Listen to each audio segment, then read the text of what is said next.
happening, good people? How is everybody? Hoping everybody's doing all right. Hope you had a great weekend and are ready to have some conversation because, man, we got a lot to talk about. We only got a couple of hours to get it in, but we got a lot to talk about. But we will do so, and hopefully you will take part. Hopefully you will take part. Um, let's start off with a couple of the issues that I know we needed to bring up. One of which is, did y'all see where Walt Disney, and all of them received, I guess, a warning from the public about Jimmy Kimmel and airing? And this is what has, I don't know if anybody else has said this, airing the funeral and comments all week of this young man that got killed. And then Whoopi Goldberg went further today on The View by letting everybody know that y'all better watch out, Walt Disney. Y'all better watch out, FCC. And thinking that we were just going to take this and not pay attention. What did you think? Who would have ever thought that freedom of speech ain't so free no more? All right, let's go to the phone lines. Miss Pam? Good afternoon and good evening How to you you, doing? brother. How you doing? I'm doing well. Bruh, I'm just gonna say it like this, and I'm gonna leave it alone. You know what? What people have to realize is that karma is a, you know what? Yeah. And the things that are going on and the things that are being swept aside or under the rug and everything like that with these people out there in the White House, come on, bro. See, this is why we have to stand tight. Stand up, stand tight, and just be ready because they're going to throw everything they can at you. And guess what? This isn't our first rodeo. I said rodeo. You heard me. I didn't say rodeo. I said rodeo. Because God is sitting high and looking down. Lord. And this too shall pass. Yeah. And we have to keep our backs straight and be aware of what is happening. Don't sit on the sideline. Are we paying attention? Pay attention. Keep your head on a swivel.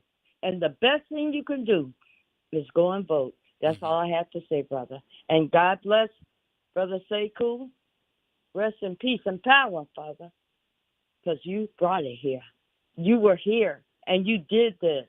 God sits high and looks down low. So let's give him his props.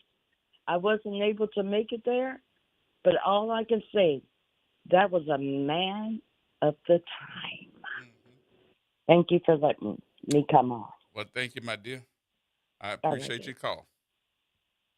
All right, let's go to Jerry. Jerry? Football shit gonna have to go. Jerry?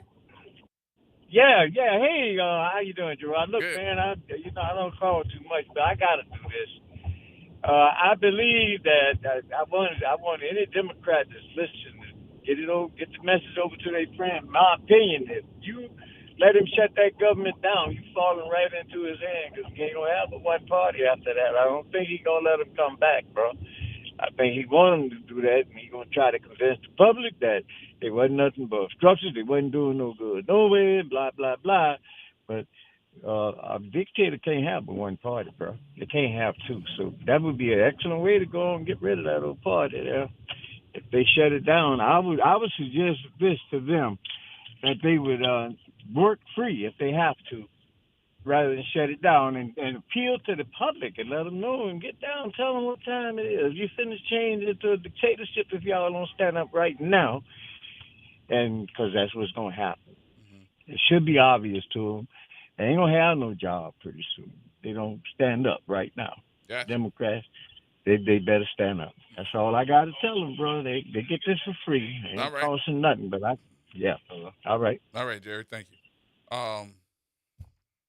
Yeah, that's one of the things too that we got to talk about because they're talking about if we don't get the approval from the Senate and I guess all those that are involved in voting, that they will not be continuing on with the government and it will shut it down at the end of this month. Will they now? I'm just thinking to myself, whatever. I just don't think they're going to shut it down. They're going to extend it. And I hope the Democrats do what they did to y'all. Let them shut it down. Because y'all not doing right by the money and by the people. You're not doing right. So do what you got to do. And we shall see. We shall see. Also had a chance to, and I don't know how many other people. And I was listening to a couple of the folks that had the opportunity to listen. She got a whole bunch of followers. Well, who are you talking about? I'm talking about Miami. Y'all know Miami Williams? That girl is the truth, Ruth. And she went live today on her platform. Baby, I hope everybody go on her platform and listen. You can comment, but I hope you listen. Because Miami went on there and just told everybody to kiss her natural boogers. I'm sorry. I got carried away, didn't I? On the radio. But she made it a point to let everybody know that the lies that's going around with this election, the lies that's going on with hearing all the stuff that's going on with the jail, Miami got up and said, I'm going to go and see for myself. And they took her for a tour. Now. And she said that, I can't say verbatim what she said, but whoo, she ain't hold no punches. She ain't hold no punches. Got to do what you got to do. And she ain't hold no punches. May have to call her up and put her on the air a little bit later on. Just to get her advice, just to get her wisdom, just to get her to talk about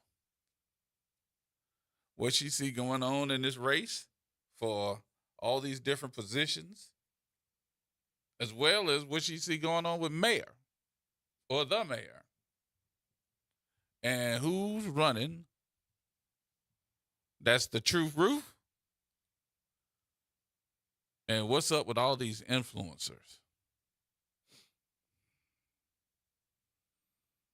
What is going on with all these influencers? She gonna tell us, and she will.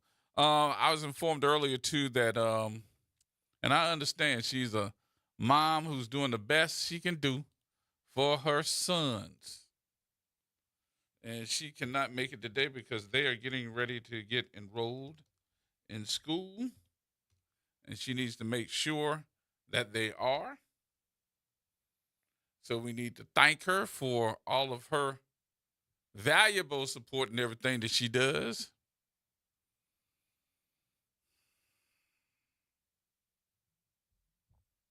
So we won't have comments today from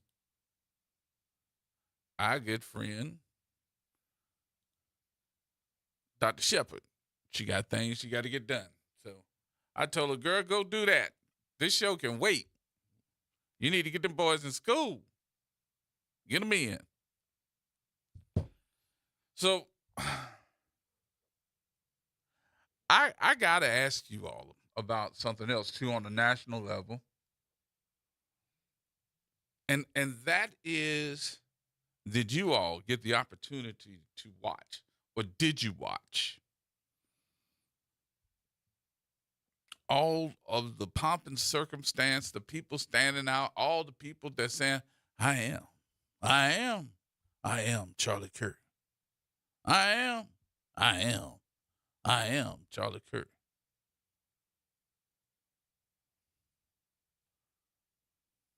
I was like, no, the hell I ain't. And did anybody see any black people? Did anybody see any black people out there? Is it me? I didn't see any black people. I was trying to figure it out. I was like, is there going to be some black people that's going to show up there talking about something? I am. Because they, well, you know, I'm going to be ignorant for a minute. And I know I'm going to get chastised for this one. Nara, you ready? I'm going to get chastised for this one. It probably was a couple of us out there, but they weren't saying, I am Charlie Kirk. You know what they were saying? I is Charlie Kirk. I is. I is. Yeah. I know I'm going to get chastised for that one. I know. I did it because I know I'm going to get chastised. I is. Help us, Jesus. Help us. So there's this pastor too. And ever since this shooting and death happened, he immediately went viral with a sermon to his church. And the name of that sermon is, I am overwhelmed. And I said to myself, that has got to be the most profound message that I've heard in a long time. And just a couple of snippets of that sermon has made it go viral. We'll probably get to that too. All right, we got to take a break. We'll take our first break of the hour, and we'll come back, have some more conversation with you in just a few minutes. Everybody hold tight. More coming up. It's the Reality Check, y'all, right here on WBOK.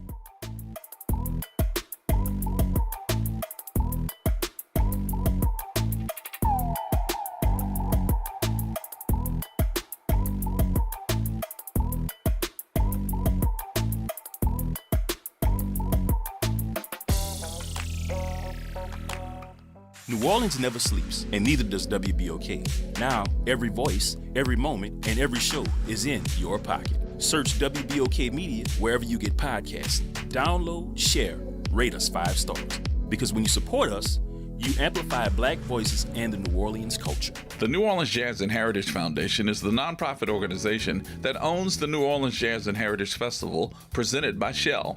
With the funds generated from Jazz Fest, the foundation invests in Louisiana communities through economic development, cultural enrichment, and free educational programs.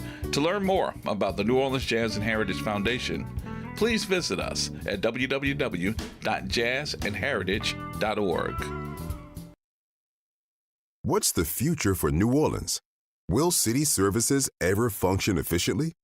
Our people need answers, not slogans.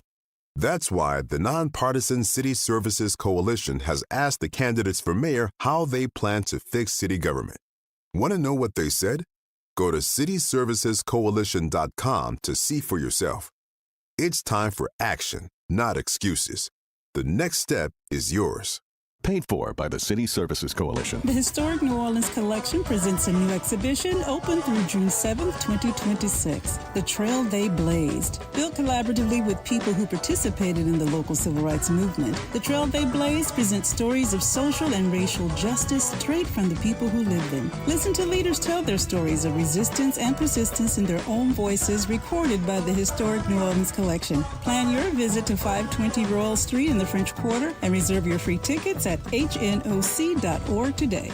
Visit DePaul's new Algiers Health Center at 2801 General de Gaulle Drive to receive primary and preventive care for both adults and children. Services also include behavioral health, imaging, and on-site pharmacy, vision, Medicaid enrollment assistance, and more. For appointments, visit DePaulCommunityHealthCenters.org or call 504-207-3060.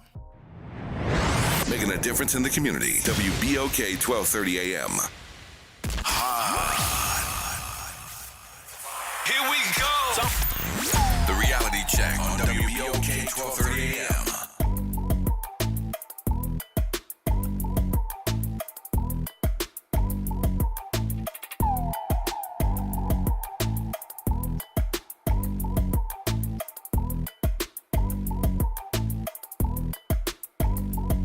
All right, folks, welcome back.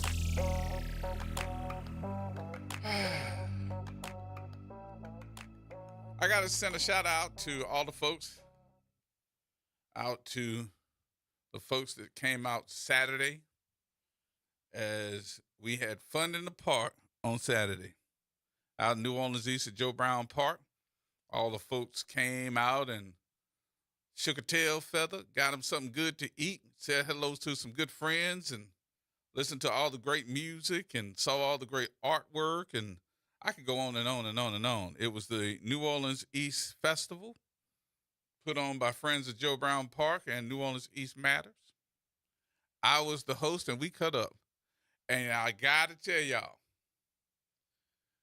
that they didn't let me drive the train again. What? They did not let me drive the train for the children again this year. I'm starting to take it personal. I think these people got something wrong with them. Y'all know that I would drive very considerably slow, not fast. And I would have your best children's heart at mine as I am chauffeuring them around that part. Choo-choo, choo-choo. But they did not let me drive again this year. I got to call Tangent. She was busy at the time, so I know her instructions were to let me drive. I know that was her instructions, but we shall see. I will call her and ask her why I couldn't drive again this year. Mr. Bill. So they're holding their ground at the park. They are. They are holding the ground. They would not let me get nowhere near the train. Wouldn't even let you ride the caboose. I couldn't even get nowhere near it.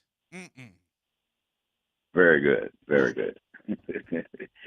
I did see, switching from ball games to national news and so forth, when a bunch of folks were walking into that establishment for the deceased Mr. Kirk. I did see one rather robust body-wise black man. They weren't showing faces, but I could tell he was a black man because he was bald and had good height. He was dressed in a suit and tie. He was in a suit and tie?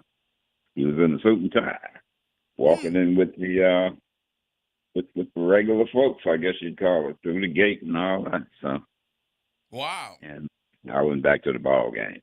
I just was looking. I know that sounds crazy, but they were scanning the audience, and I did not see one, and maybe it was just so many other faces that I couldn't see him, but I didn't see one. So if you saw one, well, I didn't try to look at it during the actual in the arenas situation. I just saw some folks walking in through the gate to the facility. That's all. And that was enough for me. So, as far as getting in on Dr. Shepard's website, just hit in Dr. Shepard. Wait a minute, say that again now. As far as getting onto this monologue that Dr. Shepard had that you were speaking about. Just get into a website by saying Dr. Shepard. A monologue that Dr. Shepard has? Well, no, the speech or the rundown she did on her visits to the various facilities. I can call her and ask her. I'll just call her. You want me to call her right now? Yes. One more thing. Mm-hmm. I checked with you last week, and I was in and out of the call, so maybe I didn't get it on that amendment. Yes or no? You know how they do these amendments and so forth, where if you say yes, you mean no, and when you say no, it means yes. Yeah, I'll bring that up. This okay. show too. Very good, sir. You know, yeah, I don't remember nothing. You know, I don't remember. Yeah, I'd asked that Friday. I was in and out of the car. Mm-hmm. I may have thought maybe I'd missed it. But I'll bring it up. Actually, because I do remember you asking me about it. So let me go get it. Well, let's vote, Peter, and get hold of Dr. Shepard if you can. And I sure will. I'll call her. I know she's listening. Very good. Very good. Thank you, sir. Thank you. I appreciate y'all. Well, thank you as well. All right. Yes, indeed. Mr. Bill got more memory than I do. More memory than I do, because I don't remember none of that. And Professor Shepard,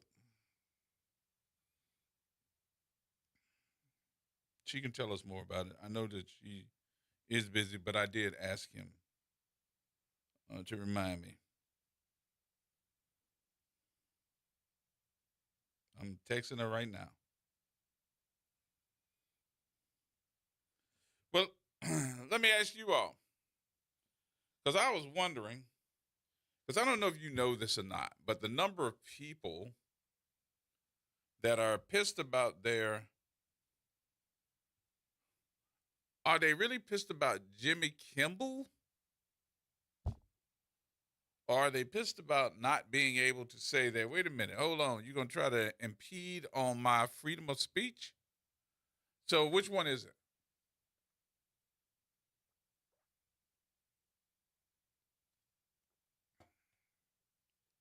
That was supposed to be the topic of conversation on Friday with Suzette Bagnaris.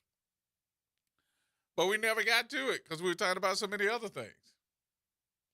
So I'm going to get to it today because I need to know what you all think about that. Is this against Jimmy Kimmel? Is this because ABC, Walt Disney said no to Jimmy Kimmel and said goodbye? Or is this an attack on freedom of speech? Let's get the phones to jumping. 504-582-9422. And I'm asking for a reason. Let me give you the reason. The reason is, as we look at all the late night hosts, the ones that go through the ratings, through Nielsen's, I'm thinking this is more about freedom of speech than it is Jimmy Kimmel. And the reason why is because Jimmy Kimmel was not the number one late night talk show host on a major on-air network. He was not. He was actually number 3 out of the 3. It was Stephen Colbert, Jimmy Fallon, and then Jimmy Kimmel. But which one I think it is? I think it's the fact that folks are saying, hey, you're impeding on my freedom of speech. What you say, Yalla? What's going on, Brother Gerod? How you doing, bro? What's going on with you, man? Oh, this the other Yalla then. Okay. No, this is Galloway, brother. Oh, this Galloway. He put the wrong name up there again. He a little distracted he must have right been, now anyway. He must have been drinking that old English 800 for lunch. Yeah, that's what it is.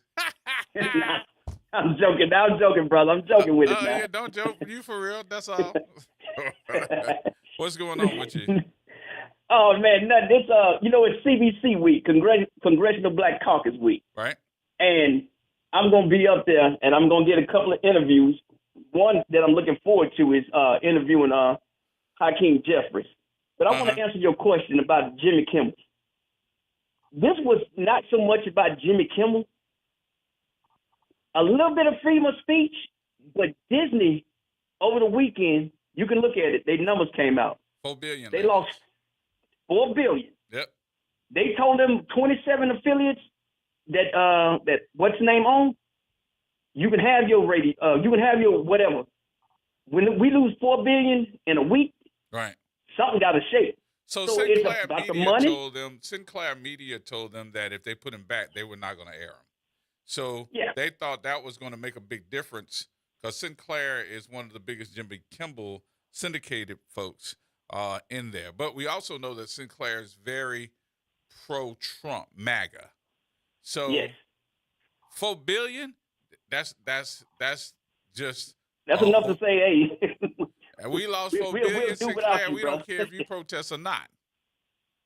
Yeah, that's a lot of money. So, and you got to think like people. I know for me, I canceled my Hulu line. Mm-hmm. That's $95 a month, and there was thousands of people like me that canceled their subscription also, and probably way more than that.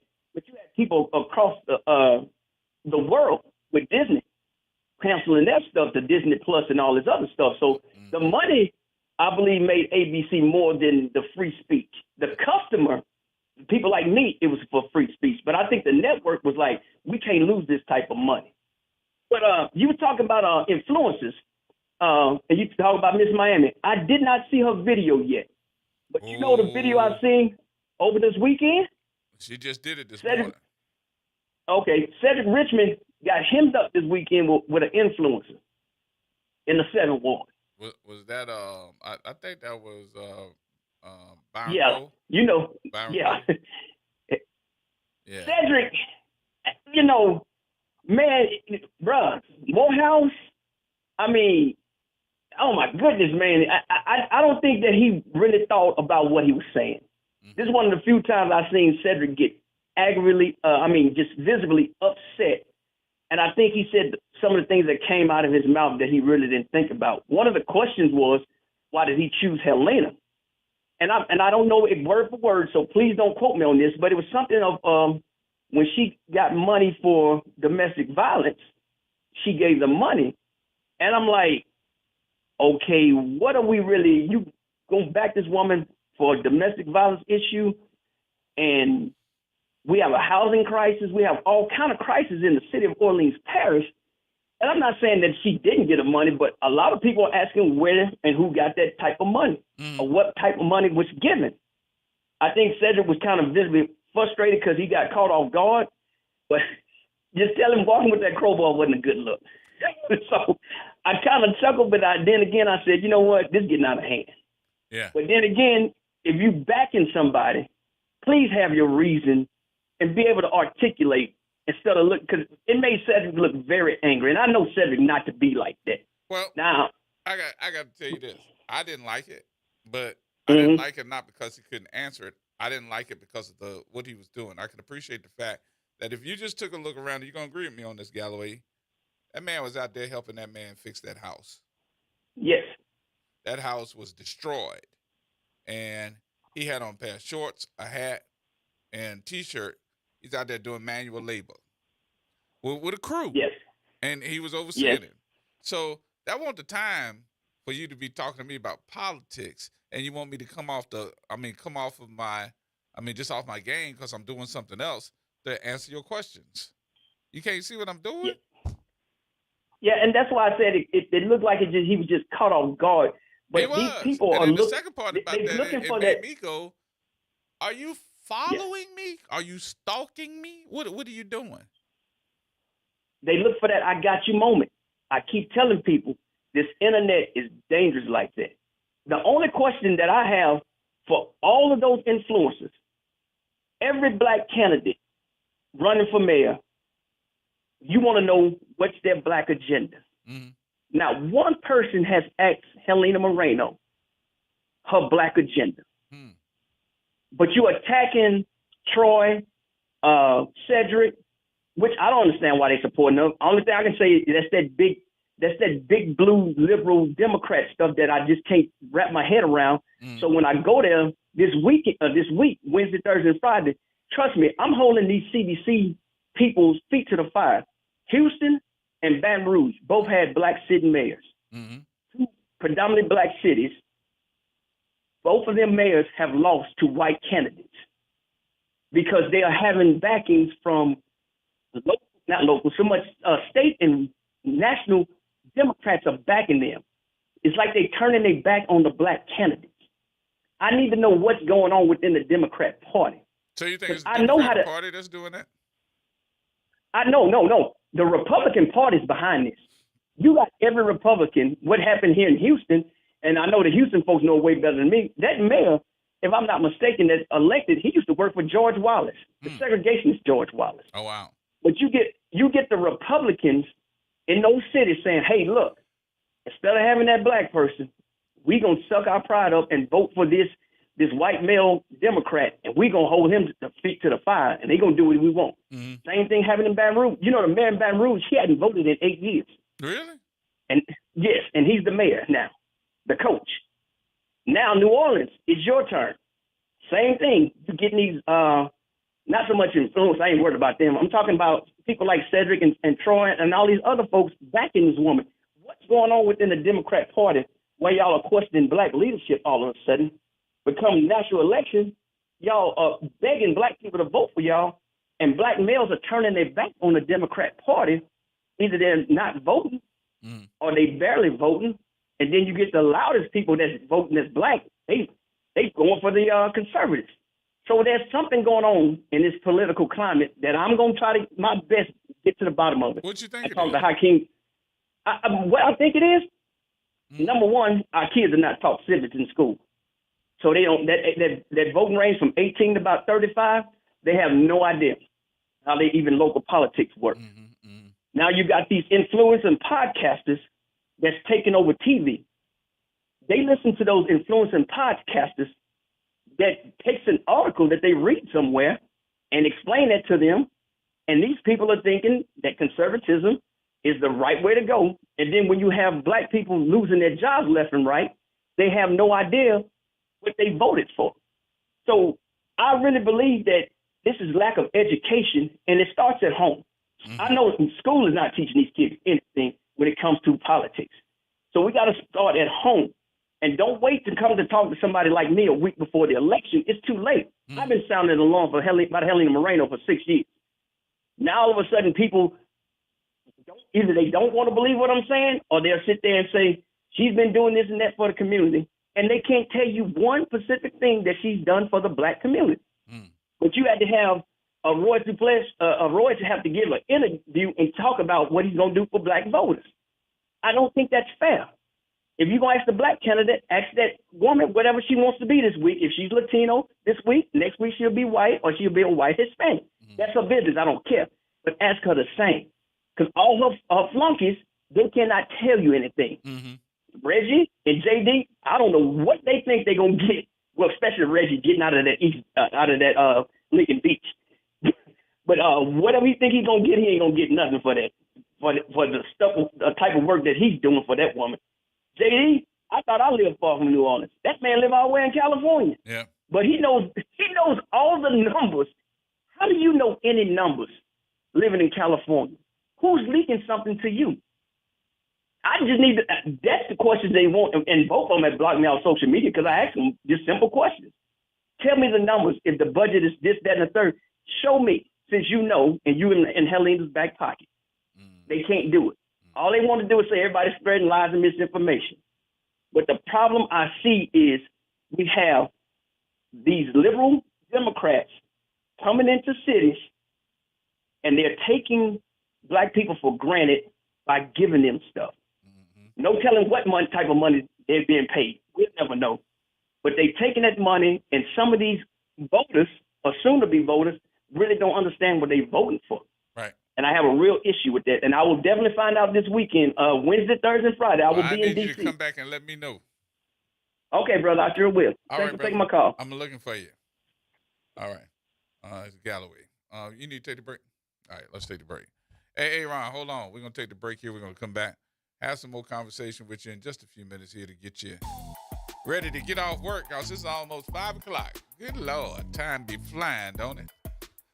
Get your call in to 504-582-9422. That's 504-582-9422. More coming up, y'all. Everybody hold tight.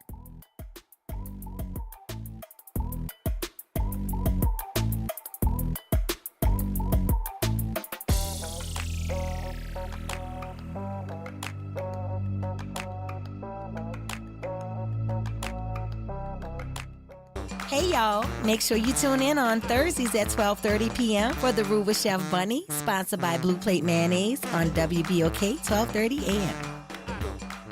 Are you passionate about community safety and police accountability? Tune in to The Monitor's Mic, where we talk about oversight, policing, and you. Hosted by the Office of Independent Police Monitor, we're here to shine a light on policing issues that matter, from real-time policing updates to in-depth interviews. Get the facts and stay informed.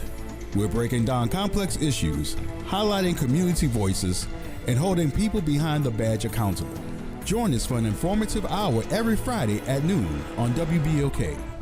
Your city, your police, your show. The Monitor's Mic.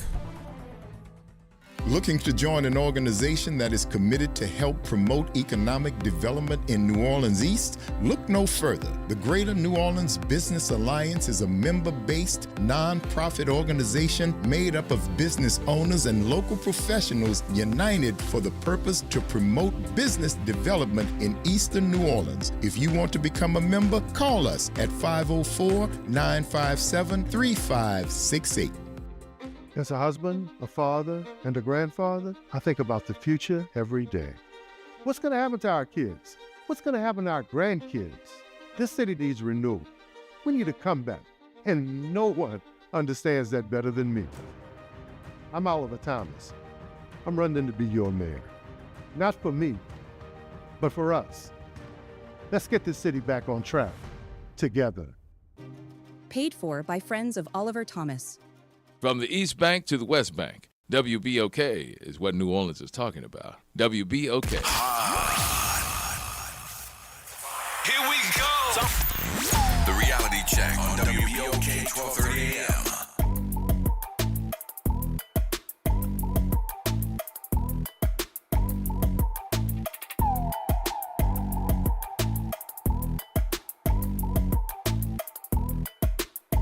All right, folks, welcome back.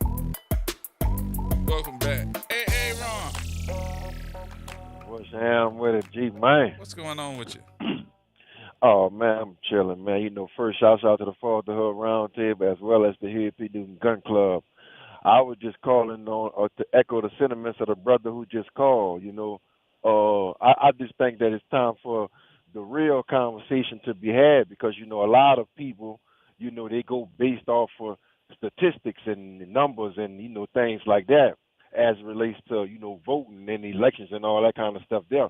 But in that bracket, that age number, what he named, that group between 18 and 35, they living in reality, you know what I'm saying? And there is none of those candidates prior or the ones now are really giving them an are giving them something that's going to make them jump off their couch and go run down there and vote for any of them, because when you sit back and look at the conditions of our community, which we call reality, the level of support is not adding up, right? It's like if you have a Pinto, but you asking God to bless you with a Mercedes Benz. He's not going to bless you with the Mercedes Benz if you're not taking care of Pinto. Mm-hmm. So it doesn't matter if the Democratic Party or whoever, if they getting just 30% and they're not doing what they're supposed to do with the 30%, how the hell do you expect to get 80% or 100% of the vote if you're not doing what you're supposed to do with the 30%? So a lot of people are not living in this bubble or living in this, you know, having our heads in the sand like some of us do, you know, because we, like I say, we live in reality. And you know, there is nothing that's, and don't get me wrong, you know, I'm not against the vote. I'm just against making it seem like voting is our only way out of our current situation. Because when you look at, again, when you look at reality, I understand what voting represents. But when you look at the reality of our vote, right? We are not getting our just due, right? You got people who complaining about, and I didn't vote for the Orange Man, but the conversation that needs to be had is what would even give a person or give them the idea to fathom the thought to even go over there. So obviously, the people the Democrats who was in charge, and I'm on a Democratic Party because our people have supported the Democratic Party overwhelmingly for years. But when it comes to give that support back to us, we don't see that. And we constantly hear, oh, wait, get me in next time. Or it's always, pushing the bucket down the road. And the conversation that's not being had is the true education on voting and, things like that. Mm-hmm. You there? Yep. So it's things that we got to do for our own selves to make sure that we get our just due, because we keep on looking for this savior and that savior, and all of them is pulling the rug from underneath each and every one of us each and every time. So and you know what? If we're gonna be, and I want you to comment on this one. I think that we have got to go back to the civics, and let me say this too. Every issue to me does not have the same civics. That there's an issue that we got to put and understand that, these things happen in a criminal case. We got to understand what's happening on the court side. We need to understand what the civics are that match the circumstance. It's just like Mr. Bill just called me a minute ago and asked me. He said, "Hey, you told me you were going to look into this being on the ballot. There's an amendment that's on the ballot," and he is correct. But I forgot to tell him, and I told him that I was going to look, so I looked it up. But we've been talking about it for the last 6 months. It's called the Fair Chance Amendment, and the Fair Chance Amendment has to do with those that have been arrested, had some type of criminal activity, but it's only something to correct, because the home rule charter of the city of New Orleans has to be amended to provide that no law shall arbitrarily and unreasonably discriminate against a person that's based on their conviction history. Mm-hmm. And if we don't talk about it, we ain't gonna really understand what we're talking about. We're gonna vote no.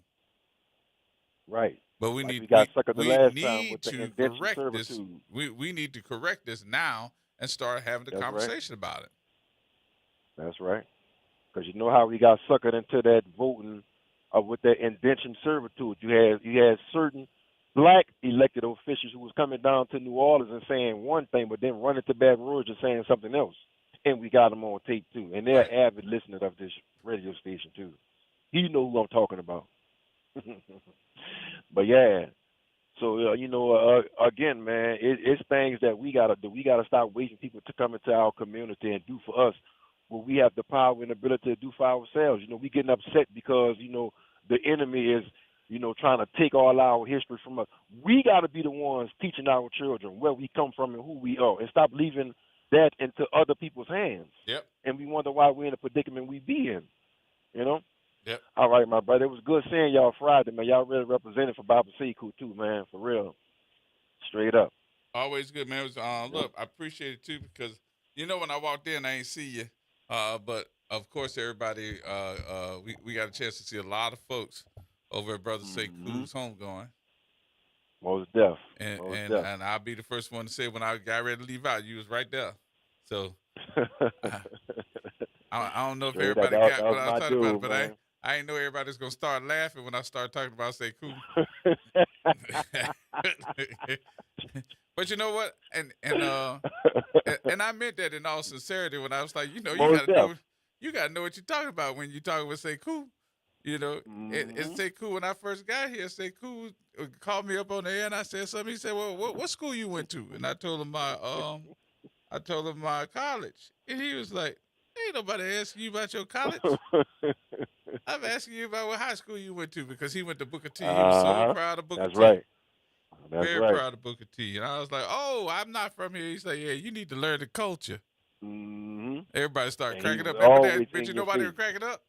Because they knew that was with Sekou. They knew it exactly. Exactly, and he was in, like the brother say, he was an in your face type of person, not Man, out of he was disrespect, in your face. but making sure you understood and knew what he was talking about. Yep. You know. Yep, that is Yep, true. and that's how we get to where we need to get at as a community and as a people. We live and we breathe and we make sure we don't become that very thing that we fight against. Everything with that, how that brother lived. Yep. He, whatever God you believe in, he made sure he put that in before you left. And when he first met you, you just mimic the God that you believe in. You know, it's easy to say, I believe in this, I believe in that. Whichever God you believe in, you make sure you mimic and you resemble the God that you believe in, and that's how we get to what we need to get at. Yeah, I knew that. I knew that. At one point, my mind was just going so bad because we had so much corruption happening here in the city. I ain't saying it all went away, but it just got to the point where I was like, you know what? We need to get in the street and protest. Period. And everybody was like, let's do it. Let's do it. So we had a protest that went down Canal Street. Say Cool was there. Mm-hmm. Say Cool was there. I saw W.C. Johnson. He was there. I'm trying to think how many other folks. The NAACP was there. I mean, everybody. We marched down Canal Street from one end all the way to City Hall. Police escorts. They were scared as hell that we were gonna have the whole city out there. So they had the entire motorcycle department escorting us all the way down to City Hall.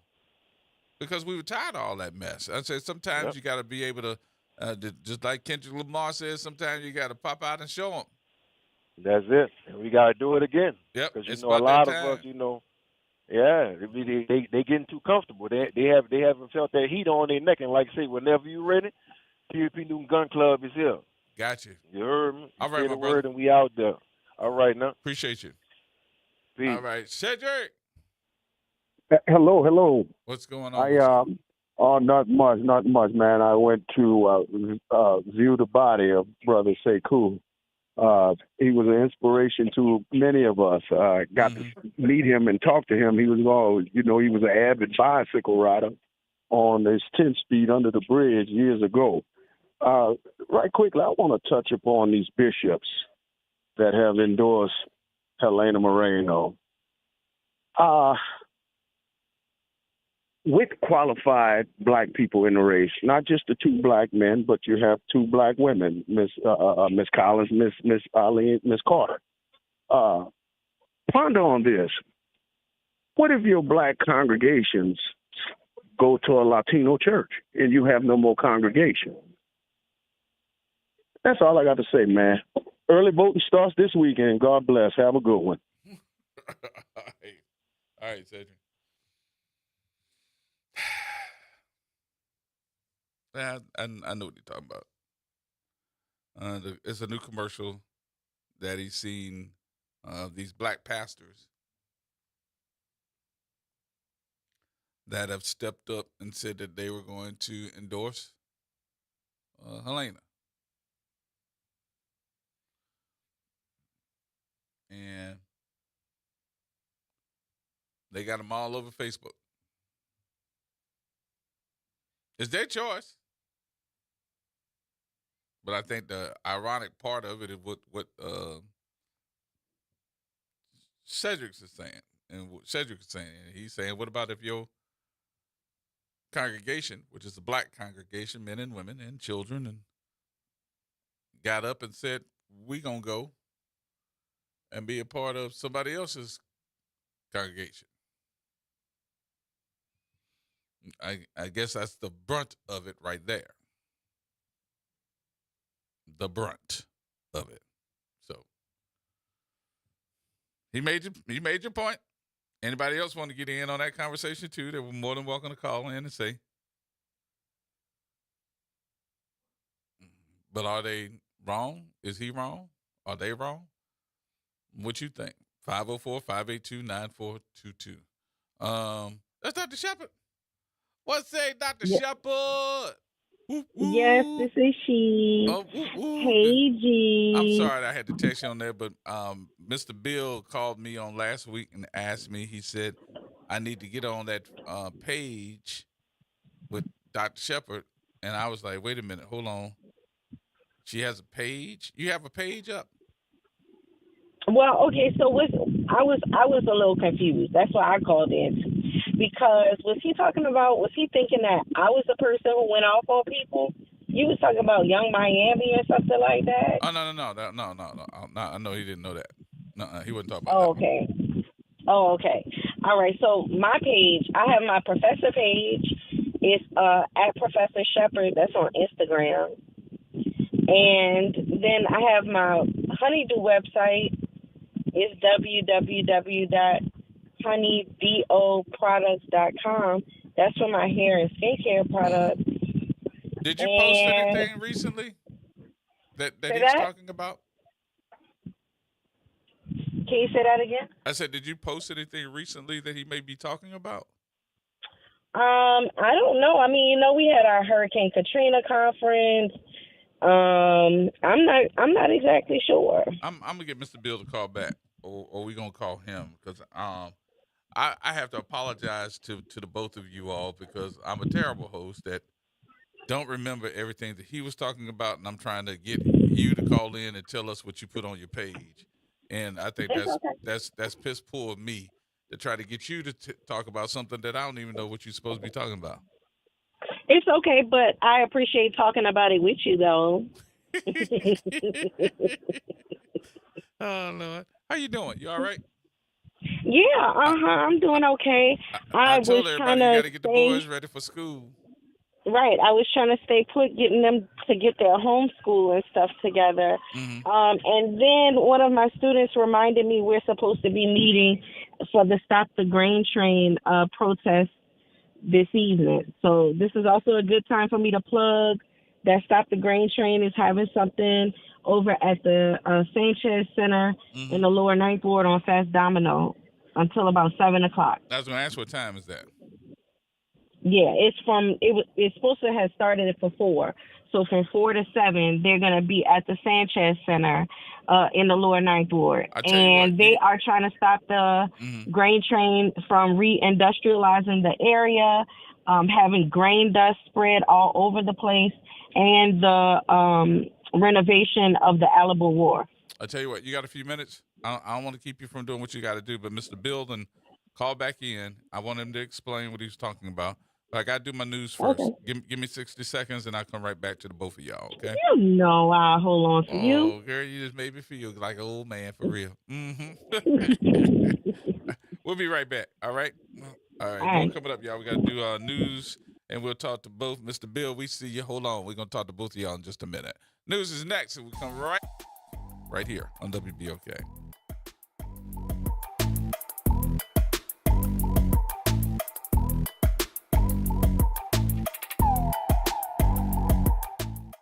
From the campus of Xavier University, WBOK Go and Equity Media Station. I'm Amber Payton with BIN News Now. Former Trump administration Secretary of Housing and Urban Development Ben Carson, who is black, paid tribute to Charlie Kirk at his memorial service in Arizona over the weekend. I want us all to remember, you cannot be the land of the free if you're not the home of the brave. The 31-year-old activist was shot and killed earlier this month while speaking at a rally in Utah. Senator Marsha Blackburn says the National Guard will help secure shipping in Memphis, Tennessee, after President Trump ordered troops there. Black Mayor Paul Young opposed the move, but Memphis remains a major FedEx hub and an FBI hotspot for cargo theft. And this year's iHeartRadio Music Festival closed out in Las Vegas after 2 nights at T-Mobile Arena with performances by rappers Glorilla, Big X The Plug, along with Mariah Carey, LL Cool J, and more. Relive all of the moments starting October 2nd only on Hulu. Get BIN News Now on demand 24/7 on the iHeartRadio app.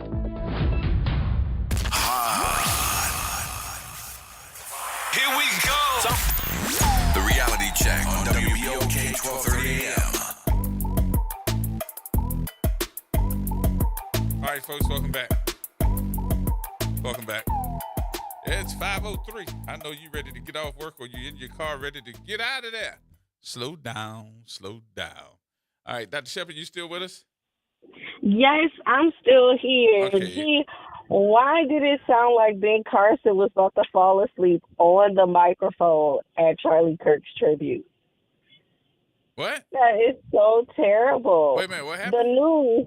the news had Ben Carson talking about paying honor to Charlie Kirk, and he sounded like he was about to fall asleep on the microphone right then. Well, ain't no worse than your president saying he hates his opponents. I was like, wow, ain't that something? But we'll get into that. Let's talk to Mr. Bill. Mr. Bill is online with us too. Hey, Mr. Bill. Yes, sir. Your sorry. opening statements were about someone who had something online, and you say they were putting it down. I believe the person that visited the jailhouse. Yeah, that's Miami. Yeah, Miami. Right. Miami. But you were talking about something with Dr. Shepard, and I said, oh, well, let me get her on the phone.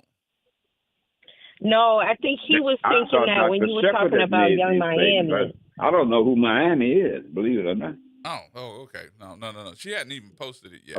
But okay. Yeah, and that's just her that just did that. But she's an influencer as well, and she definitely did about at least an hour conversation online on her Instagram, and we were all sitting up there doing the oohs and the ahs as she was talking about it. Okay.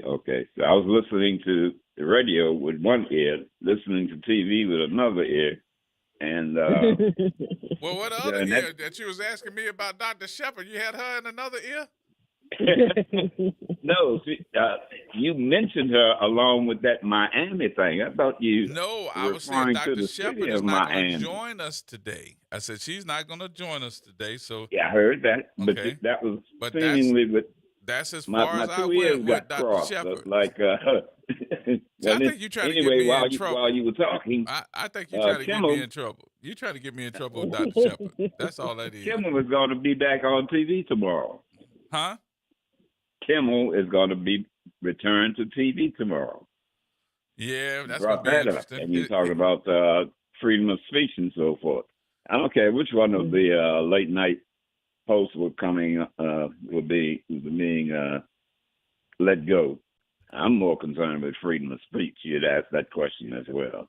So I'm surprised anybody that's in the broadcast business. This got to be the first time in probably my 35, 40 years of broadcasting that I've ever heard the commissioner of the FCC come out and say something. Yeah, and actually give you an ultimatum. We can make this go the easy way or the hard way. I've never sound like a mob boss. It sounds like a mob boss. Yeah. Lovely restaurant you have here. Mm-hmm. Dr. Shepard, I miss your involvement with the radio. I'll be back next week.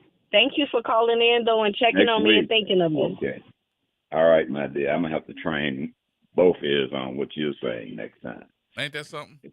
Okay. Sorry about that confusion. Thank you, sir. Appreciate you. Don't forget about my yes or no on that amendment. I got it. Did I tell you what the amendment was? For the third time.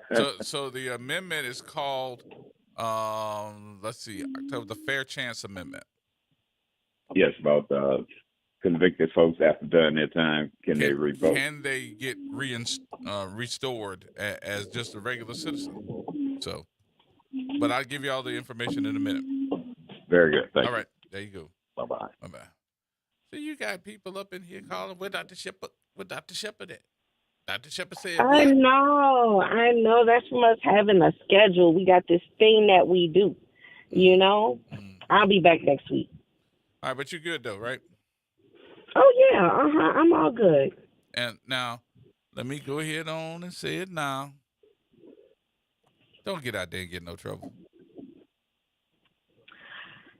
Gee, you already know if I do who the first person I'm going to call. I know. That's why I'm telling you don't. That's why I'm telling you right now. Don't go out there and get no trouble. I can't make no promises, but I might be seen. Okay. Who going out there? You and who? No, I'm going to just give my hell no, we won't go, you know? Oh, no. I just got a feeling that ain't it. That's all. I just got to be in solidarity with the people. Whatever it is that they wind up proposing, it's going to wind up powerfully impacting the lower Ninth Ward and everybody throughout the city, if we wind up with grain dust everywhere, that's an irritant to people's respiratory. Mm-hmm. And considering the fact that we inside of the petrochemical corridor, what does it look like to have even more grain dust dispersed and going through trains throughout the neighborhood? So whatever I do to make a stand, you support me. I already know that. I know. I just don't want to have to come get you. Or should I say, but I'm going to say it otherwise. I don't want to have to come get you out. Mm-hmm. That's right. So just be careful. Just well, it's good to know an inside person. That's all. Help it's us, good Jesus. to know you, G. Oh, I'll be calling you. All right, my honey. Take care. I'll talk to you later. Okay. All right. All right. Have a good show. Bye, everybody. I just got a feeling. I do. I have a feeling. Let me go ahead and only call the people now. Let them get prepared. Little black professor from Xavier. If y'all see her out there, just go ahead on and call me so I can come get her. Let me know what the bail is, and I'll come get her. But put her in solidarity by herself. That'll be an experience that she'll never forget. Thank you very much. I don't think, and I guess I better get serious about this and go ahead on and say what I got to say. I've been waiting for everybody else to say it. What's interesting to me that I thought that we would be flooded today by those who were talking about Jimmy Kimmel. But I also thought those that were using Jimmy Kimmel as the magnet to the real problem. Did you get it? The magnet to the real problem. All right, somebody, come on. 504-582-9422. When I'm talking about the magnet to the real problem, the magnet is not to me. Now, I like Jimmy Kimmel as well. I think he's a funny guy.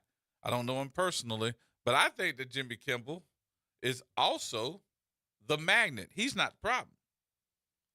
They using Jimmy Kimmel for the real problem. The real problem is y'all trying to BS me to see if my First Amendment rights are going to go away. See, if we so scared of you that my First Amendment rights will go away, y'all just use Jimmy Kimmel to say this is what we're going to do. We're going to get the FCC commissioner to call ABC and scare the hell out of them. And if we can scare them, then they can let him go and we ain't got to worry about it. Come on, somebody. But the backlash of that issue in itself is to let you know that you are a company that is very well off and wealthy because of the people that support you.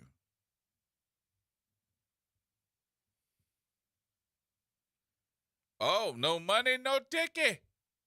No money, no ticket.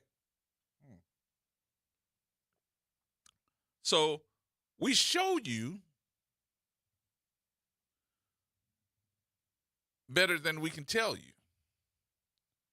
So ABC, Walt Disney, and that whole group this weekend lost $4 billion from the number of people that unsubscribed from Hulu, unsubscribed to Walt Disney Plus, unsubscribed to all of their streaming companies, and also stopped going to see their issues at the movies. So guess what? In 2 days, that added up to $4 billion.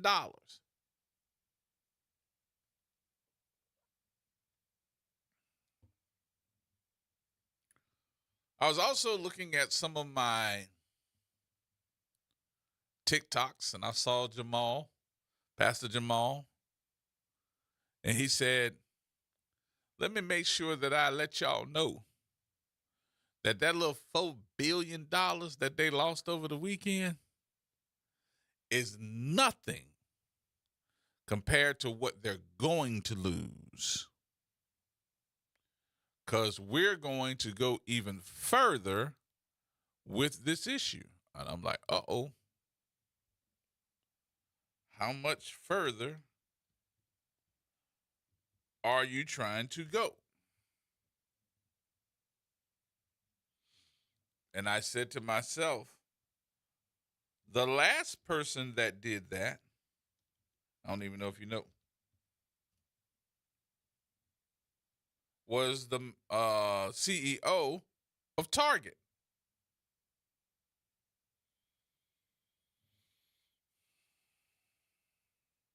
I'm like, oh boy, are they willing to go that far?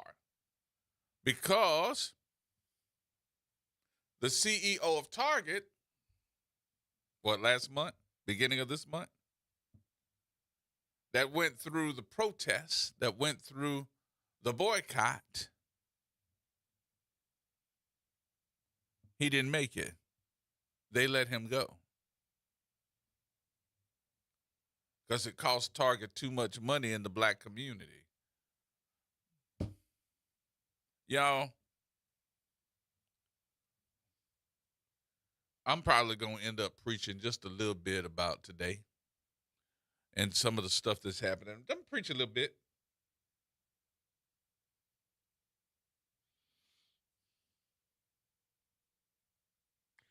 Because there's a question that I have. And that question that I have is asking you all, do black people understand the power that they hold as a group?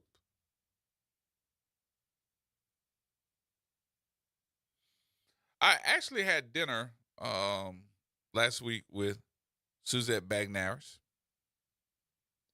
And as we were going to sit down and chit-chat, we basically talked for at least 3 or 4 hours. And as I'm sitting there having a conversation with her, and I don't want to call the restaurant's name out yet, but as I was sitting there talking to Suzette, what crossed my mind as I scanned the area, and I looked around, and all I could see was us. It was us.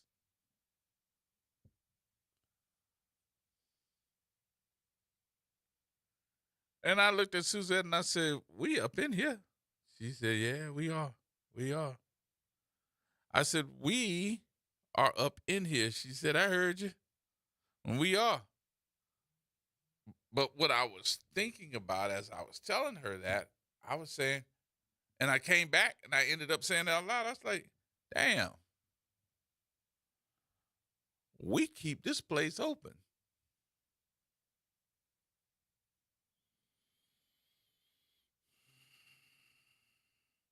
She said, what? I said, yep.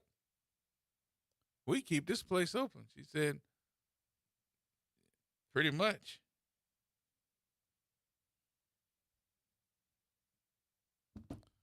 But imagine, y'all, imagine if someone or some organization is not treating you correctly. That we had that 1, 2, or 3 person organization that don't have to be a part of the same organization, but those 3 people that all of us looked up to, if that many, if it could be just one. And we said, we following.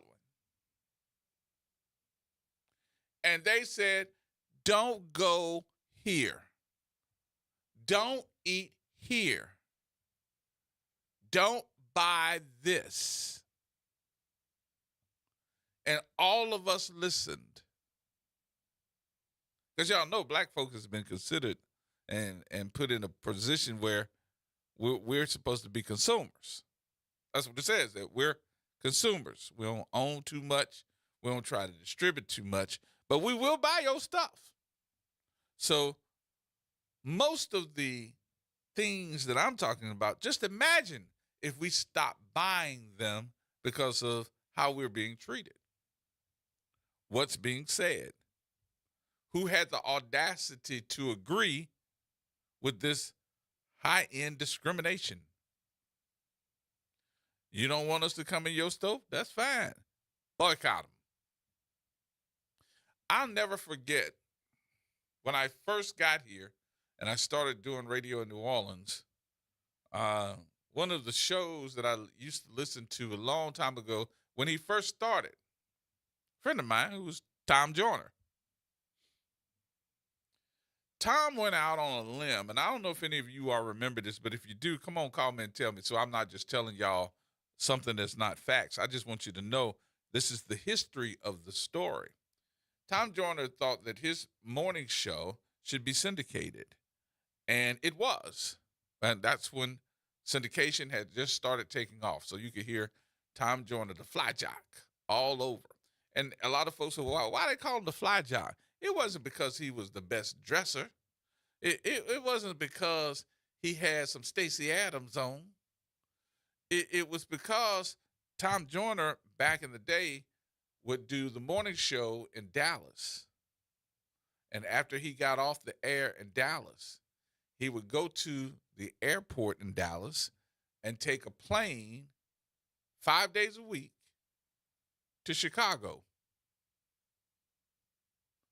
So at 10 o'clock in the morning, he flew to Chicago Monday through Friday to do afternoons at WGCI. But when he went syndicated, Tom got mad because companies that wanted your dollars, they wanted you to come in and buy their equipment. They wanted you to come in and buy their stuff, would not advertise on the Tom Joyner Morning Show. They wanted your money. They wanted you to go in their stores and buy their stuff, but they would not advertise to you on a black morning show. So Tom got mad. They thought he was going to sit up there and he was going to take it and he wasn't going to say nothing. Tom got on that show that morning and he said, I'm going to cut the music off. I'm going to do this and I'm going to tell you all this is what we going to do. And he said, I need y'all, because I'm going to call out all these companies and all these advertisers that won't advertise on this morning show because they don't think that y'all are significant. And he called all those corporate companies from, what was the name of it? It was a computer company, too. I forgot the name of them. He called them out. He called out so many different companies. A lot of them went bankrupt because y'all didn't go. You didn't spend your money with them no more. So they had to shut down. Boy, they had all the executives from all these different advertising companies calling them, please let us advertise. Please let us advertise. They were advertising on that show. Imagine if we could take that same philosophy and somebody tell me that you're not going to do when you're trying to invade upon my civil rights or my amendments, guess what? We're going to tell our people not to advertise, don't buy, don't do nothing with you. That's why I think we are, because we can call people names these days. We can talk about the cheering. We can even talk about if they get killed. But guess what? That don't help them. Sticks and stones, baby, sticks and stones. But if I take away your dollar, that's the one to make you holler. Imagine if we could do that for everybody that don't appreciate who we are. I don't want you, but you sure want my dollars. Think about it. We got more coming up, y'all. We'll take a break here and we'll come back, have some more conversation with you in just a few minutes. Everybody hold tight.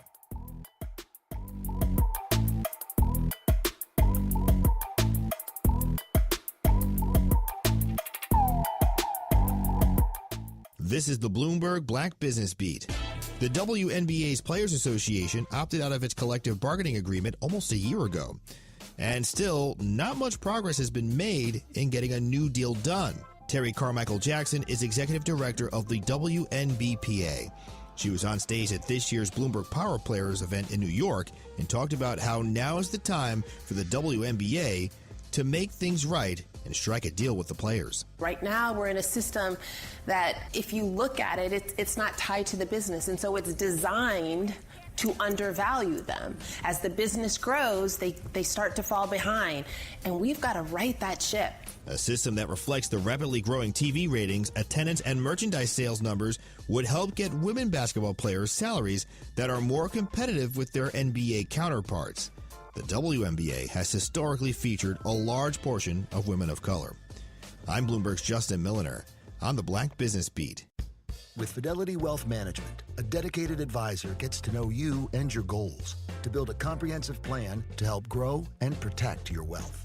Backed by a team of specialists, they'll analyze all your accounts, even the ones they don't manage, to keep an eye on taxes and provide proactive portfolio insights that can help you unlock your wealth's full potential. Learn more at fidelity.com/wealth. Investment minimums apply. Fidelity Brokerage Services, LLC. Member NYSE SIPC. It's Pro Savings Days at Lowe's. Get up to 35% off select major appliances and save an additional $1,000 when you buy 4 select LG major appliances. Plus, get a free DeWalt 20-volt max 5 amp-hour battery when you buy a select DeWalt 20-volt max tool. Get the job done for less at Lowe's. We help, you save. Valid through 9/26. Selection varies by location while supplies last. See associate or Lowe's.com for more details and qualifying items. Start your day off right. Just getting your day started. Early morning gospel on WBOK. Tired of the impersonal, one-size-fit-all style of banking? You deserve a bank that delivers exceptional service and personalized attention to your needs. That's the Home Bank Standard. Since 1908, Home Bank has been a trusted financial partner for businesses and families because we go the extra mile to help you reach your goals. See for yourself why Home Bank is good for business, good for life. Stop by any New Orleans area location or find out more at home24bank.com. Home Bank, member FDIC.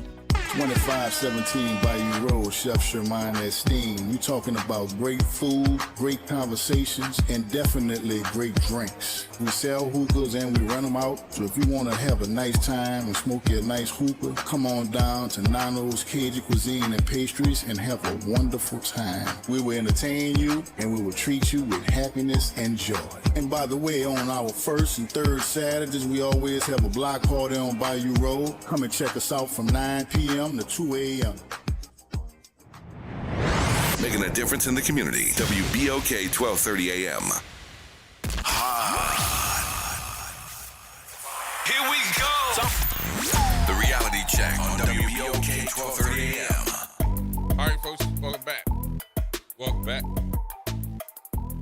My number 504-582-9422. Just to let you know, I know you heard I think that was Mr. Bill that said it earlier, but says Jimmy Kimmel is going to return on Tuesday. That's coming from Disney. Jimmy Kimmel Live will return to air on the ABC stations on Tuesday, nearly a week after the late-night TV show was indefinitely suspended. The Walt Disney Corporation said in a statement, the show was suspended last Wednesday over host Jimmy Kimmel's comments on the passing of Charlie Kirk, and that was according to Disney. However, on Monday, it was announced that the suspension was lifted and Kimmel would return to the air on Tuesday. The Walt Disney Corporation released this statement, said last Wednesday, we made the decision to suspend production on the show to avoid further inflaming a tense situation and an emotional moment for our country. It is a decision we made because we felt some of the comments were ill-timed and thus insensitive. We have spent the last days having thoughtful conversations with Jimmy, and after those conversations, we reached the decision to return the show on Tuesday. ABC suspended Kimmel indefinitely after comments he made about Kirk, who was killed September 10th in a monologue. Kimmel said many in MAGA are working very hard to capitalize on the murder of Charlie Kirk, and that the MAGA gang was desperately trying to characterize his kid who murdered Charlie Kirk as anything other than one of them.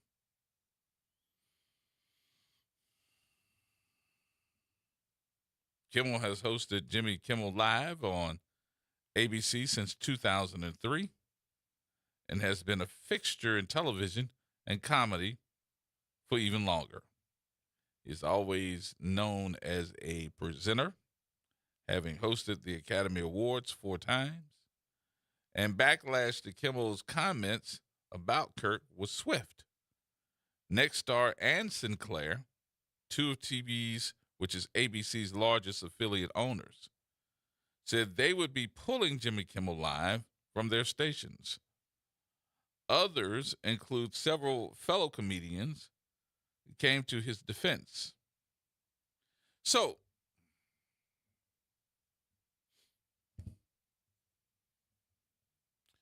one of those stations that's owned by Nexstar, which is the corporation, and I'm going to just say it,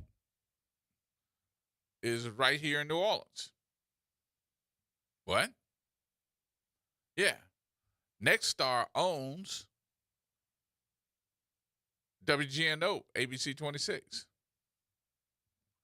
So the question will be, will they stick to their guns about airing Jimmy Kimmel Live on tomorrow? If they don't,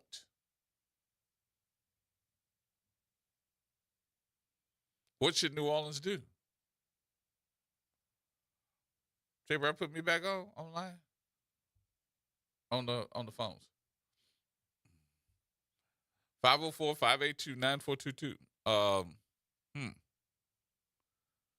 Nexstar Corporation owns WGNO, ABC 26 here in New Orleans. My question is,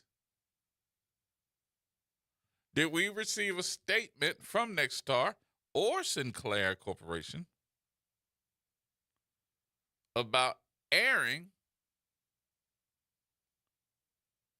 Jimmy Kimmel? And if they don't,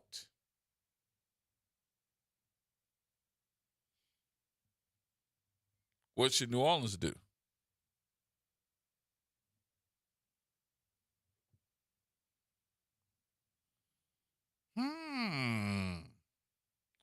Can you see the pickle?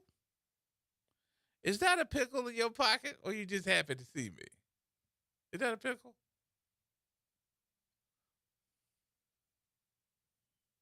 Zoe said, I am not happy to see him anymore. But for real.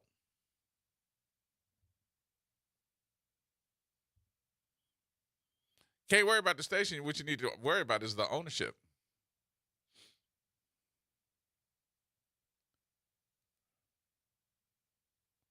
What would you do?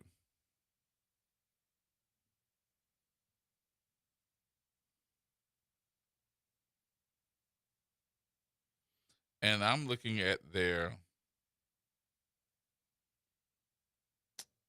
website right now.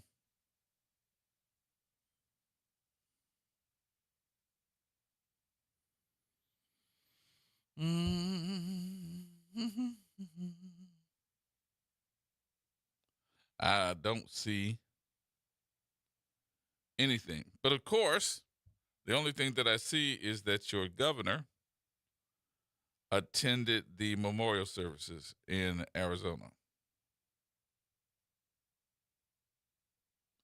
What to do? What to do? What do you all think they're going to do?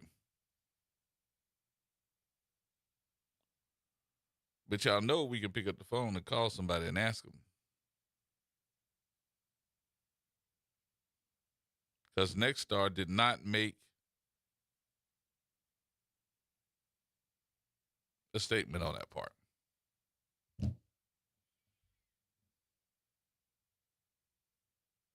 And what about the advertisers that you got to clear?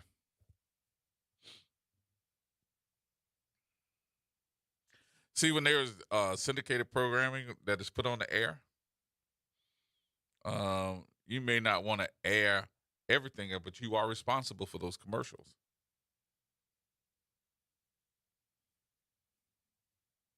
So the question will they air? And if so, are they going to purposely talk about it? I don't think that they will.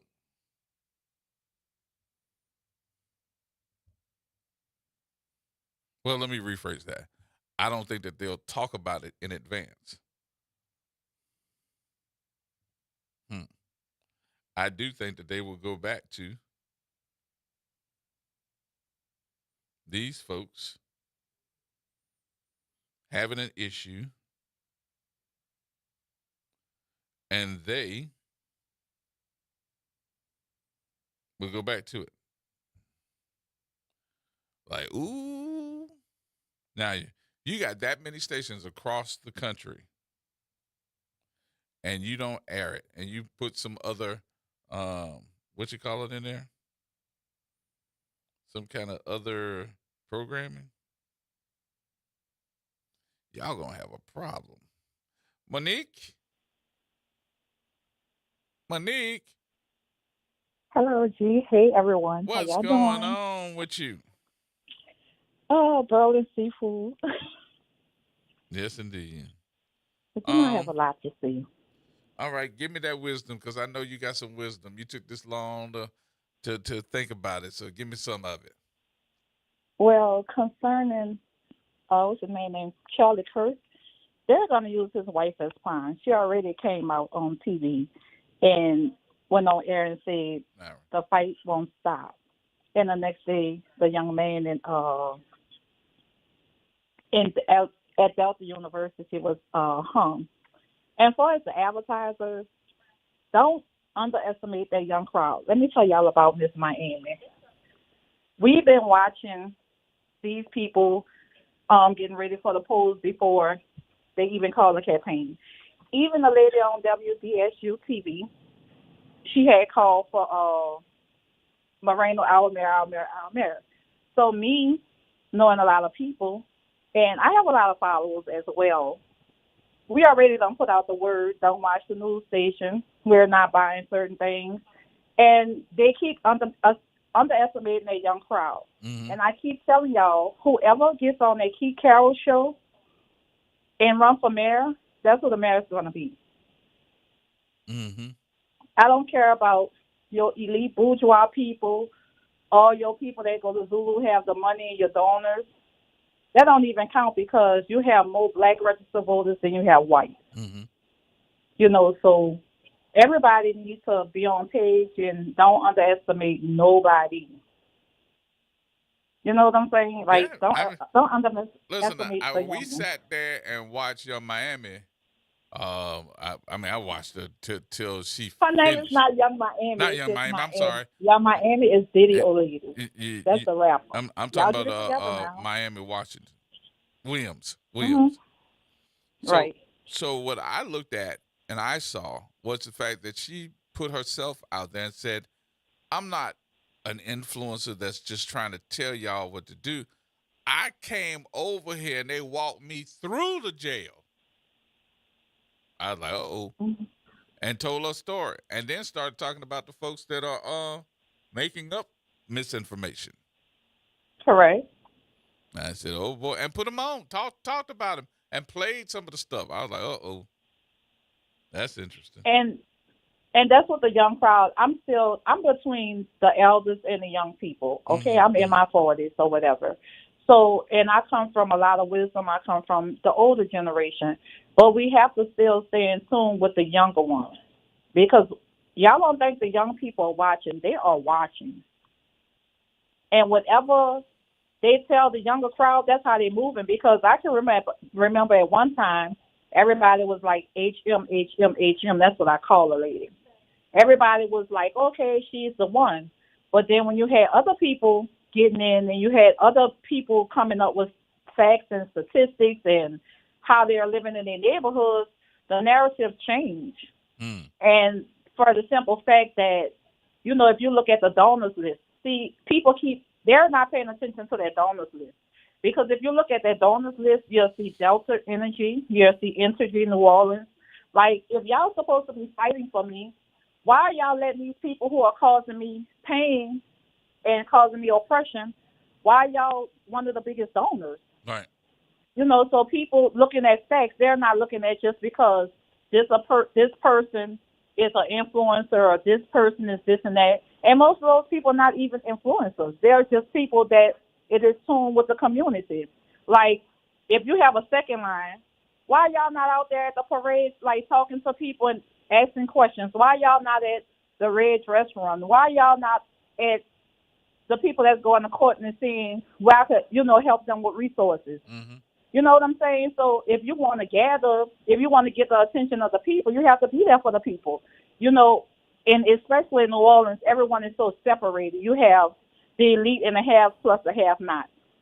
So the elite, they go their certain way because they go rock with who they want to rock with. Right. Because they got favors, they all work together, they're networking, and the money and following the money. And then you have the people that what makes New Orleans, and that is the have not. And you have to look back on the last 8 years to see, okay, I'm a small business owner. I was locked out of Super Bowl. I was locked out of Essence. You have to look at your council people. You have to look at your people who was in office who made these decisions. You know, you have to look at affordable housing. You have people that can't even find nice housing because they can't afford it. You have people, you know, I'm down there 24/7. Sometimes I might dip off and be in Picayune, right, coming back into the city. And you'll see so many license plates from Pearl River, Mississippi, Slidell, coming into the city, getting a job. Why y'all not giving the jobs to the people that are there so they can spend the money and rebuild the economy? I agree. You know what I'm saying? Like the East, everybody's talking about, oh, the East so bad, this and that. Why are these white folks trying to buy the East out? Why are they trying to get back there? You feel me? If it's not worth nothing, they won't be trying to buy y'all community out. I'm from the Lower Ninth Ward, have plenty of property down there. You should see how it is back there. It's horrible. You talking about the Lower Nine? Yes, it's horrible. Yeah, you are know, correct. And let me tell you about that. You had people saying, "Oh, we want to help you." You know, just how they say how the white folks went into Africa and they say, "Let's pray." And when they prayed, they stole the land and left the Bible in your hand. That's the same thing they're doing in the Lower Ninth Ward. Yes, indeed. And people have to wake up. You know what I'm saying? Right. It's time, like, if y'all sit down and let this happen to the city, I don't feel bad for nobody because I can always go pull a car up and sleep on my property. It's going to be the people who can't afford there, live there. Just like you have the French Quarter. It look like Boston. It look like New York. It look like Cali out there. You can't even recognize New Orleans when you come into the city. You have all these people. They got this new social club, slow rollers. I forgot their name or whatever. Some white folks. I'm sorry, white people, but that's how I talk, you know. You got some people beating on drums and canes and got donkey and elf outfits on, walking through the bywater. Come on now. We can't take y'all culture, but everybody can take our culture and do what they want with it. And nobody ain't saying nothing. And, you know, it's just like this. I feel like if I have money, what you got going on, I'm not worried about. But at the end of the day, everybody have to realize the only way New Orleans can survive is off the poor because it's a poor community. So if all the poor people leave out of New Orleans, all y'all people that's getting all this funding for this and that, y'all not going to get it. The infrastructure, the money from the feds, they won't get it. And that's what people need to, you know, we need to pay bigger attention to what's really going on. It's not a white thing, black thing. It's about who have everybody interest in place. And everybody's interest not in place, and that's all I have to say. But Monique, so, I did look at a couple of things over the weekend, and one of which, and I agree with you 100%. about the Lower Ninth Ward. It's terrible. I mean, we just came Yes. from out of there, with the Sanchez Center over the weekend. But one of the things, too, that I think that is being left out in the conversation is that there's still no one that has fixed them people's houses that Brad Pitt said that he was going to get all that money and make it right, and called it the Make It Right campaign, and they are falling apart. And them people paying for them houses. Personally, I think, like I said, it was a land grab, and people didn't know, because when we were trying to decide, let me go back. When I first came back home, right, because we had to get in later than everybody else, because we on that back of town, Russia Bleed, Alamo, up in that area. Mm-hmm. So we couldn't get back in because they still had setting water. When the rest of the night ward, the water went down, people was able to go back. They were telling people we couldn't come back. It wasn't rebuilt. And so you had a lot of those older people who had been through Bessie, they had gave up. And you just had people that couldn't take being in other cities, and they wanted to come home. Right. So I think it was a big old rush. And like right now, my father just passed, right? I'm sorry to hear And his property is up in the area where those houses are. And when I tell you, when we go back there and we cut grass and, we looking at everything and assessing everything, those houses are damn falling down. Yep. They are falling down. And I'd rather keep the little property with all the family, and we go back there and kumbaya, before I let some people just be like, oh, we come here to help you do this and do that. That's, that's not what's up. Mm-mm. And there was hood. There was bamboozled, hoodwinkles, and everything else. And they need somebody that's going to say, hey, we need to help y'all get back home. We need to give incentives. We need to do this. We need to do that. And there's nobody, but you have these people coming in all from Texas, in Arizona, in Albuquerque, in California. They know to go cut the grass and throw leaves on the grass. Yep. I had to stop somebody on the neighbor lot. I said, hey, don't cut this grass, because we was just out there cutting grass, or the city sent us. And guess what? None of those people looked like us who had the contract. Right. None of them. Not one. So, it's bigger than what people seeing and doing this, doing that. It's bigger than that, and I just feel like we have to vote right. Mm-hmm. I'm going to say they have to vote right, because I don't have a fight in this, Yeah, I got you. But always I just good, hope everybody. my dear. Always good. That's why I like talking to you. Yeah, I'm a realist. You lay it out.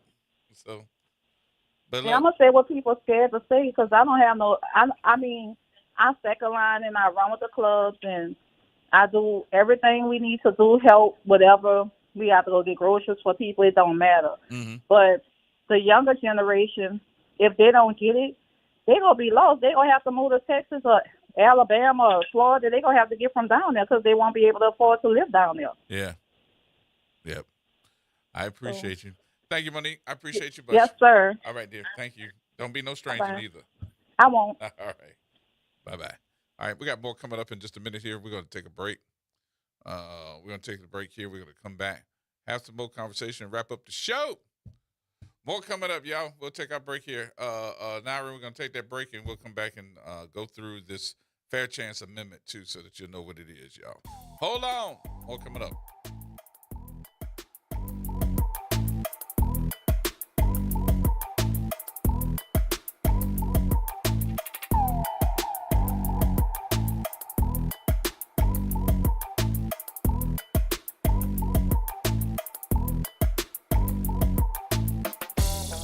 AURN News. President Trump's FCC chair Brendan Carr is putting broadcasters on notice. Go after Trump and your license could be on the line. Carr pressured Disney to yank Jimmy Kimmel off the air after he believes the comedian mocked Republicans over Charlie Kirk's killing. Hours later, Kimmel was suspended. Carr called it the easy way, warning more networks could face the hard way. Democrats say that it's censorship, plain and simple. Senate Leader Chuck Schumer and House Leader Hakeem Jeffries are calling for Carr to resign. Even fellow FCC Commissioner Anna Gomez says Carr is twisting the law to silence speech that Trump doesn't like. This isn't the first time the presidents have flirted with this idea. Richard Nixon tried to use the FCC against the Washington Post during Watergate. But what Carr is doing is testing the First Amendment in real time, reshaping the FCC into Trump's culture war police. For these stories and more, go to AURN.com or follow me across social media at Ebony McMorris. Hi, this is Cary Grant. Let's elevate every Tuesday through Thursday from 6 to 7 p.m. as we discuss the community, the country, and the world, from politics to current events and sports. We look forward to your input and continuing the quality programming on your community station, WBOK. Join us every Tuesday through Thursday, 6 to 7 p.m. on Elevated Conversations, the Arnie and Cary Show. You're invited to step back into New Orleans history for Community Day at the Dewdrop Inn with Tulane University's Special Collections, presented by the Primo Memorial Series. Saturday, October 18th from 12 to 2 p.m. Celebrate the Dewdrop Inn legacy with the live musical show. Enjoy a brunch buffet and explore archival materials. Free admission, but space is limited. For more information, visit library.tulane.edu/Dewdrop Community Day. Fresh produce, local flavor, and a healthy you. New Orleans East Hospital is hosting a farmers market the last Wednesday of every month from 2 p.m. to 6 p.m. Join us in the parking lot across from the main entrance. Support local farmers and your wellness. We'll see you there. Join New Schools for New Orleans, All-State Sugar Bowl, and Entergy New Orleans in recognizing and celebrating the Teachers of the Year at our 4th annual New Orleans Excellence in Teaching Awards Gala. The gala will take place Saturday, November 1st at the Ritz-Carlton Hotel. This year's gala will feature New Orleans legend DJ Jubilee. Don't miss out on this intimate celebration supporting our New Orleans public school teachers. Tickets can be purchased on our website, newschoolsforneworleans.org. From Gentilly to New Orleans East, WBOK is what New Orleans is talking about. WBOK. Here we go. The reality check on WBOK 1230 AM. All right, folks, welcome back. I told Mr. Bill I was going to go over this, so I need to bring it up before we get out of here. October the 11th is the date. It is an amendment that will be on your ballot. Most folks are saying, yes, you need to vote yes, but you need to make up your own mind. I can't tell you what to do. October on the Fair Chance Amendment. All right, that's going to be on the October 11th date for you to vote. It adds protections for people with conviction history in the Bill of Rights of the Home Rule Charter. Here it is. Parish-wide Home Rule Charter Amendment. Shall Article 2, Section 2.2.2026 of the Home Rule Charter of the City of New Orleans be amended to provide that no law shall arbitrarily and unreasonably discriminate against a person based on their conviction history.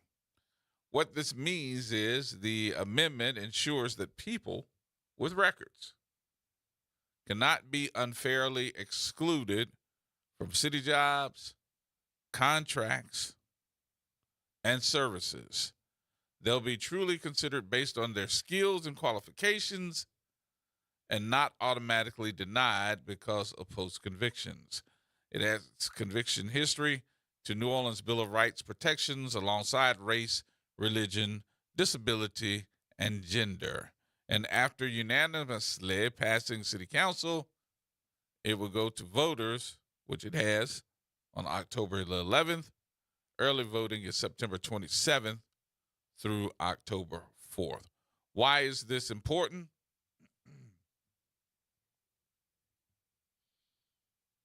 In a city that's long been ground zero for mass incarceration, thousands of neighbors, co-workers, family members, and friends are still being shut out of opportunities long after they serve their time. Some people have been in society for 10 years trying to get their life back in track.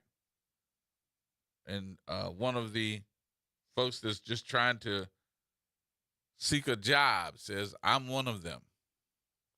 I've been trying to be a productive citizen and give back, but it's hard. All the big names and construction sites in the city would not even give me a chance. They all closed the door. And when they found out I was a convicted felon, that's when they asked me to leave. Wow.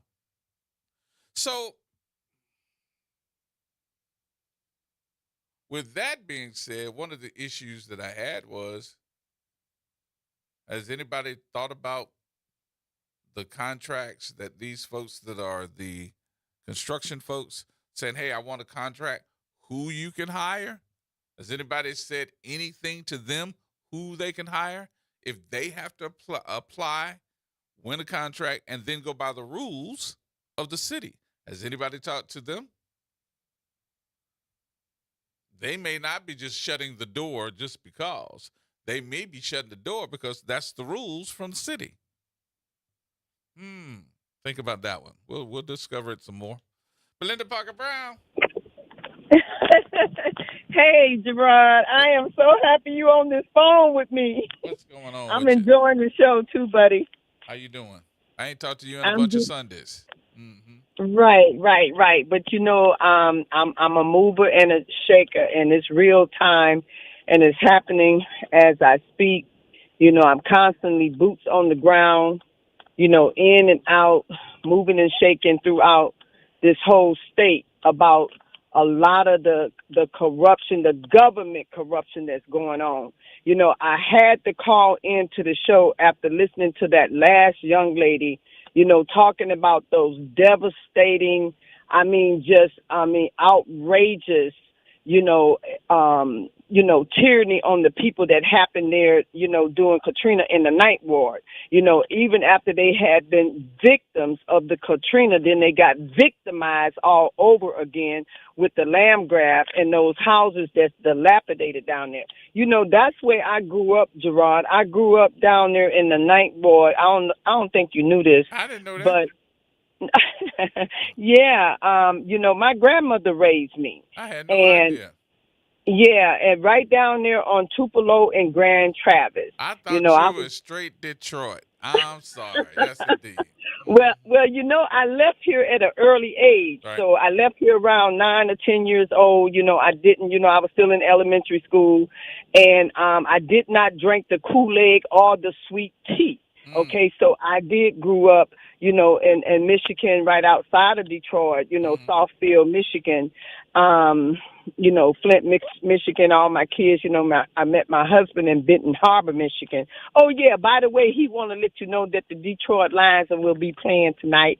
What are they playing tonight? They playing Baltimore? Yeah, I think so, yeah, I Baltimore. think they're playing Baltimore. Tell them watch out. Just tell them I said watch out. But I want to say to you, that young lady, she really, stirred up some real serious information, Gerard, about what happens to us when we go on looking for help in all the wrong places. And, and she's saying that we as a people, we do have to wake up. But, that's been my hardest job, is to get, people to unite and come together, because the power is with the people. Even the Bible says, if 2 or 3 touch and agree in my name, God said he will command a blessing. He will do anything we ask. So what I'm saying, what is wrong with the people that we got to constantly, go through this? Constantly trying to convey to them that these people that have oppressed us, that have, created and excited, all of this hostile environment against us, the people that have stolen from us, the people that still got their foot on our neck, that's lynching us in the courtroom from the bench. What is it going to take, Gerard? What is it going to take? They scared. I don't want to lose mine. Not only do I not want to lose mine, I don't want nobody coming for my children. I don't want anybody messing with my job or my wife, and or better yet, I have mine and we comfortable. So since we comfortable, we don't need nobody coming for us. Well, you know the saying that when they came for, they gonna come for you. because when they came for everybody else, nobody showed up. So when they came for you, okay, because they gonna come for you, so then you gonna be standing there all by yourself, and they gonna, I'm just saying, they gonna get you. Yeah. So when I say to you that, here in the state of Louisiana, from the governor's office on down, Gerard, okay, these people are abusing us in such a way where it shouldn't take much for us to unite and come together and demand reparations, especially for what happened to the people here during Katrina. It's still going on, especially when they had that racist, unconstitutional Jim Crow law where they was putting people in prison for over 120 years on a non-unanimous jury verdict. Yep. We was the organization that exposed that over here. We nicknamed it the 10-2 in St. Tammany because the corrupt district attorney Walter Reed and Jack Strain was notorious for it. Okay? They were devout racists, and they did it to the people just because they can do it. After being in office for over 30 years, Gerard, people suffered. Well, both of them seem to be able to get theirs here. Jack Strain is still in there, ain't he?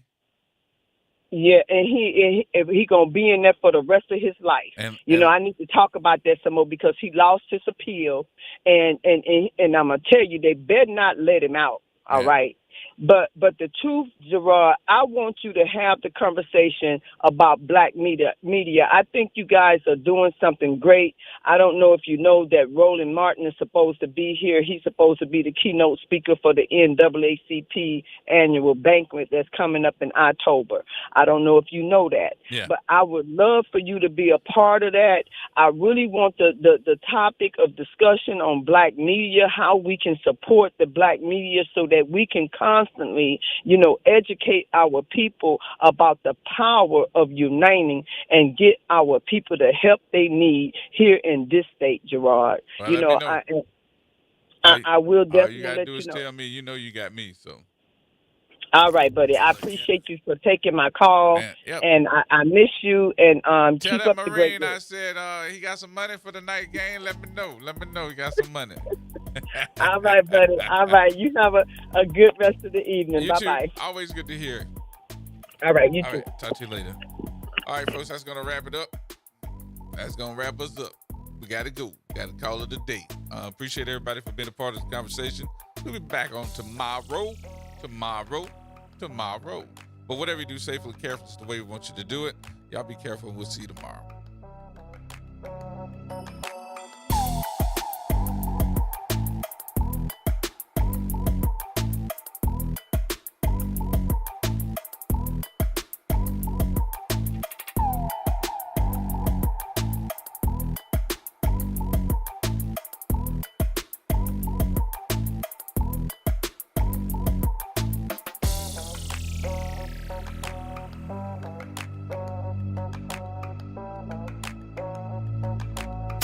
From the campus of Xavier University, WBOK Go and Equity Media Station.